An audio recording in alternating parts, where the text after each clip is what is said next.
Hello, sir. How are you? What are you? What's wrong with you, bro? I wish you would. I wish you would. I can approach you in a nice way. And you gonna raise your hand at me and disrespect me? ទេតាគ្នាខ្ញុំមើលវីដេអូនេះហើយខ្ញុំដូចជាហួសចិត្តនិយាយអត់ចាញ់ហ្មងខ្ញុំថាដូចគាត់ដូចឈួតទេពូហ្នឹងមកទោះចោះខ្ញុំអត់ចង់និយាយភាសាអាក្រក់ប៉ុន្តែវាមើលទៅដូចជាហួសហេតុពេកភ្ញៀវបរទេសគាត់ថតវីដេអូបែបទៅថាគាត់ធ្វើប្លុកអីចឹងណាហើយគាត់ say hello ទៅកាន់គាត់ហើយអត់សូវតែគេនិយាយភាសាអាក្រក់ឧទាហរណ៍បើសិនជាគាត់មិនចេះស្ដាប់អាហ្នឹងវាជារឿងមួយប៉ុន្តែទោះមិនចេះស្ដាប់យ៉ាងណាក៏មិនគួរណាប្រើភាសាអាក្រក់ទៅកាន់គេទាំងដែលគេ say hello គេសួរថាសុខសប្បាយអត់ហើយយើងទៅនិយាយភាសាដែលអាក្រក់គេឲ្យថាគេសំខាន់ចង់វាយគេទៀតសួរថាពួកឯងឡប់មែនខ្ញុំអត់ចង់និយាយភាសាអាក្រក់ដែលនៅក្នុងវីដេអូរបស់ខ្ញុំនេះប៉ុន្តែខ្ញុំឃើញទង្វើបែបនេះគឺខ្ញុំពិបាកទទួលយកមែនទែនព្រោះអីប្រទេសជាតិយើងគឺកំពុងតែមានកេរ្តិ៍ឈ្មោះមិនសូវល្អនៅលើឆាកអន្តរជាតិដោយសារ scam ដោយសារបញ្ហាមួយចំនួនហើយឥឡូវពួកឯងធ្វើបែបនេះទៀត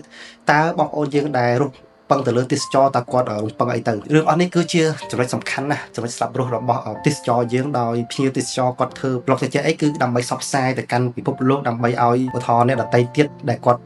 មិនសូវស្គាល់ខ្មែរយើងគឺគាត់មកលេងស្រុកខ្មែរយើងតែបើសិនជាឃើញទង្វើយើងបែបនេះប្រជាជនយើង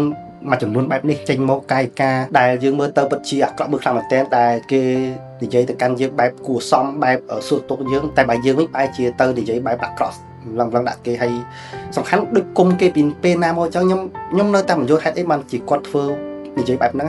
គាត់ខឹងប្រពន្ធគាត់ពីណាមកគាត់ខឹងនរណាគេឬក៏យ៉ាងម៉េចហើយបានមកចេះកំខឹងទៅលើភ្ញៀវទេសចរបរទេសបែបនេះហើយទង្វើហ្នឹងឯងសមជាទង្វើរបស់ប្រជាជនខ្មែរយើងដែរមែនខ្ញុំនិយាយស្មោះត្រង់ឃើញពូនេះគឺខ្ញុំពិតជាមិនសមជាជនជាតិខ្មែរទេដល់គ្នាខ្មែរយើងដែលគេល្បីថាជាជនជាតិដែលថារស់រានតាក់ស្វាគមន៍ដែលដល់ពេលគាត់ចេញមកវាអាក្រក់មើលពេកណាថាគាត់ចេញមកដូចចេះ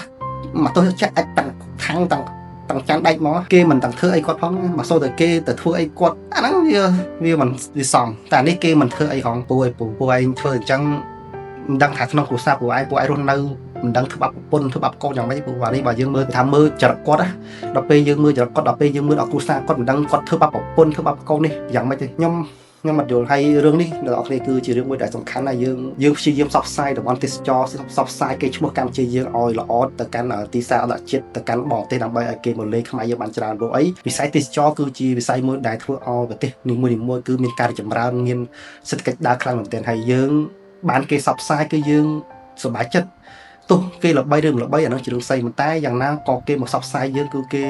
ថាបើសិនជាយើងទទួលគេរាក់ទាក់ស្វាគមន៍គេដោយភាពកក់ក្ដៅយើងនិយាយមួយគេដោយភាសាល្អម្នាក់ពីរនាក់ហ្នឹងក៏ជាចំណុចមួយដែលធ្វើឲ្យnhiềuដតីទៀតក៏គាត់សប្បាយចិត្តគាត់មកលេងស្រុកខ្មែរយើងដែរថាអាចមានឥទ្ធិពលដែរអញ្ចឹងណាចុះបើឧទាហរណ៍បើសិនវីដេអូនេះចេញទៅមានអ្នកមើលច្រើនរាប់លាន view បើអ្នកដតីទៀតគេវាតម្លៃថាអូជាជនខ្មែរយើងគឺចេះចុះទៅគឺអសិលធម៌អីគេមិនចង់ទៅវាគ្មានណាគេស្វាគមន៍អញ្ចឹងតែគេហ៊ានមកវត្តច្បាស់ណាស់ថាគេនឹងគិតថាគេនឹងមិនសូវមិនហ៊ានមកទេដោយសារបុគ្គលបែបនេះបុគ្គលដូចពូម្នាក់នេះដែលគាត់ប្រភេទភ្លើបែបនេះអានេះយើងយកអាកក់ស្ដាប់ព្រោះអីមនុស្សបែបនេះគឺមិនសមនិយាយភាសាល្អអីពេកទៅកាន់គាត់ទេហើយពូទៅចង់ចាំថាអ្នកចិត្តខាងយើងគឺគេមិនសប្បាយចិត្តជាមួយយើងទេគឺគេចង់តែសើចយើងចង់តែឃើញយើងអាក្រក់គឺគេចាំតែហូបប៉ុណ្ណោះជាសេះតែទី2គឺរងចាំតែដូចចឹងដូចវីដេអូចឹងឃើញចឹងគឺគេបើគេឃើញមានគេយកសបផ្សាយថាយើងមិនទេខ្ញុំមិនយល់តែម្ដងខ្ញុំអត់យល់ចឹងវីដេអូនេះគឺខ្ញុំមានតែប៉ុណ្្នឹងទេដោយសារខ្ញុំចេញមកគឺខ្ញុំឃើញវាអាក្រក់មើលពេកចឹងខ្ញុំក៏ចេញទៅជាសារមួយដើម្បីជួយបំផុសដើម្បីឲ្យអ្នកដទៃទៀតគឺគុំធ្វើទង្វើបែបនេះហើយសង្ឃឹមថាអាចលឺដល់សមាជិកអីគាត់អាចនឹងថាយកគាត់ទៅអប់រំអីចឹងកុំឲ្យគាត់ធ្វើចឹងទៀតបើគាត់ខឹងគ្រួសារខឹងណានៃពីណានៃមកគាត់ខឹងទៅអាគេផ្សេងយើងក៏មកជះលើគេឬក៏ខ្ញុំអត់យល់ថាមិនដែរដល់ពេលអញ្ចឹងវីដេអូនេះគឺមានតែប៉ុណ្្នឹងទេយើងជួបគ្នានៅវីដេអូក្រោយទៀត